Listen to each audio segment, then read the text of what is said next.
Kisha Ortodokse Autoqefali e Shqipërisë ka tashmë një kryepeshkop të ri. Në një ceremoni të organizuar në Katedralen Ngjallja e Krishtit u fronzua fort lumturia e tij Johani.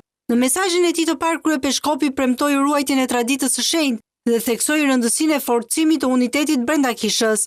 Fort lumturia e tij kujtoi Fanolin si njeriu që kontribuoi në ndërtimin e autoqefalisë dhe teksteve kishtare në gjuhën shqipe, si dhe kryepeshkopin e ndjer Anastas për ringritjen e kishës pas rrëzimit të diktaturës. Falenderoj martirët e lirisë që përhapën dritën e besimit. Diktatura shkatroi muret e jashtme të kishave, por nuk mundi të shkatrojë zemrat e besimit. Në kohë kritike, Perëndia vizitoi kishën tonë, nderoi kujtimin e paraardhësve të mi.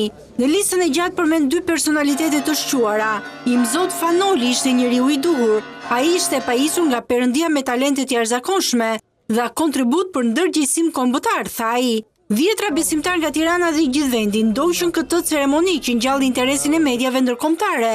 Kryepeshkopi i ri pranoi urimet e patriarkut ekumenik përfaqësuesve nga të gjitha kishat ortodokse, si dhe nga Papa Francesku.